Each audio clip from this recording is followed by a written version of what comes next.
Thank you very much for joining us on the program. It's a new dawn, a new chapter in the political sphere of the Democratic Republic of Congo, DRC. The Joseph Kabila era is gone, so to speak, and Felix Tshisekedi is now saddled with the responsibility of leading Congo. It is indeed a historic one for the vast Central African country, and Mr. Tshisekedi, at the swearing-in ceremony held at the presidential palace in Kinshasa on Thursday, said he wanted to build a reconciled Congo. Questions, however, remain about the disputed December 30 vote, but Congolese largely seem to have accepted Mr. Tshisekedi's win in the interest of peace, and Mr. Kabila, who has now left the scene after a long 17 years in office, has asked the country to support Felix Tshisekedi. As he handed over power to Felix Tshisekedi, Joseph Kabila urged the Congolese people to unite and accept their new leader. In his farewell message, Kabila appealed to political leaders of the vast Central African nation to partner with the country's new headship, saying the inauguration is proof of DRC's democracy. Il en est en outre symptomatique de la cristallisation. It is also emblematic of the growing crystallization of democratic culture in our country. Élu, bénéficiaire de cette alternance historique. This is the occasion for me to reiterate on your behalf, as well as on my own. C'est le lieu pour moi de réitérer en votre nom comme en mon nom propre nos félicitations. Our congratulations and best wishes for the success of President-elect Felix Antoine Tshisekedi. Antoine Tshisekedi Chilombo. Tshisekedi's inauguration marked the first peaceful transfer of power in Congo's nearly 60-year history as an independent nation.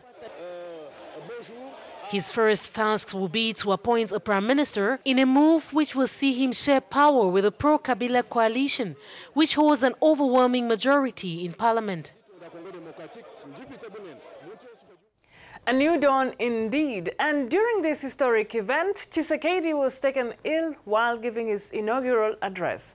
He said he was exhausted by the long election process and the emotion of this occasion. He, however, returned later on to finish his speech. Despite this peaceful handover of power, questions remain. After governing the country for 18 years, will Joseph Kabila allow Tshisekedi to govern? And will Tshisekedi be able to institute real change in the country? Let's take a look at exactly how things played out yesterday at the ceremony.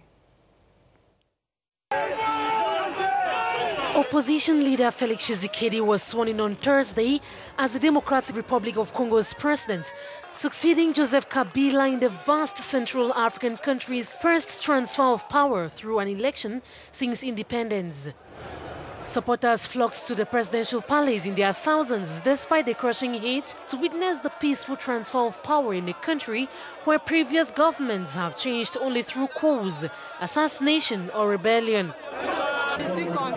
First of all, I am happy because I am in the UDPS family. I'm happy that Felix Tshisekedi is our president today. As a student, I'm also happy because after studying, we hope to get employment. And I am happy we have Tshisekedi as president.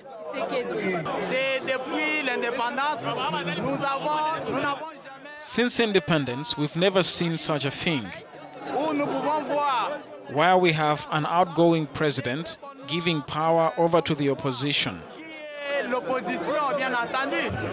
The ceremony was briefly interrupted when Tshisekedi felt unwell during his inaugural address and had to sit down.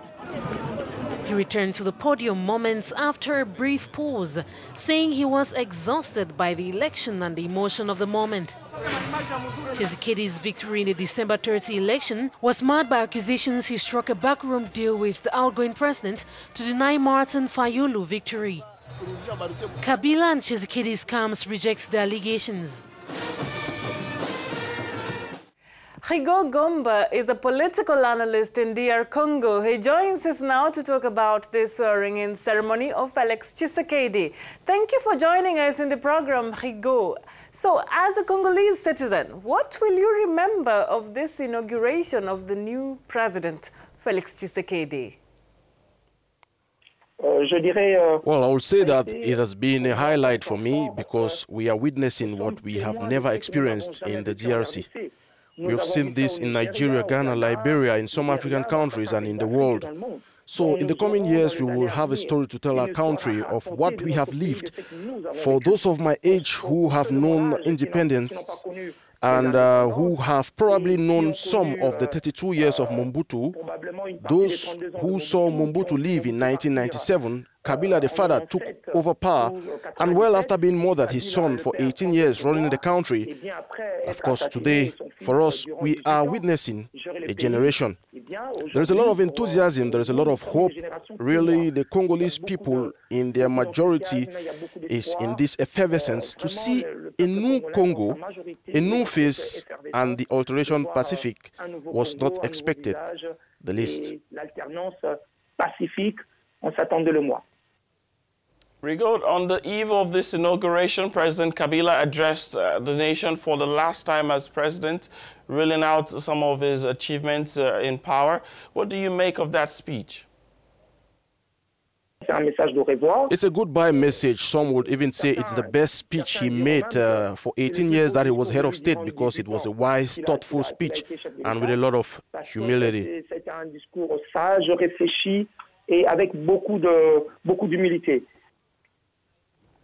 And one of the highlights was the first speech of the new president. Were there any key points he talked about that left a mark on you and even on the Congolese people, Rigaud? Yesterday, effectively, we keenly followed the new president having his speech, which is a very constructive speech, a discourse which unites the population, a speech that forgives, a speech that speaks of perspectives and which takes into account effectively the needs of the population. If I stay in the political analysis, it has been a very well constructed speech that gives hope. He greeted his father, Etienne Tshisekedi, who remained a long-time opponent until he died. He praised the outgoing President Kabila for the role he played for this peaceful political alternation. He greeted his companions, including Vital Kamerhe.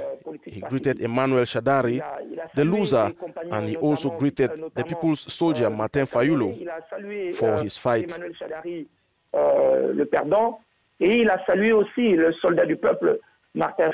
These are the key points that can be drawn from his speech.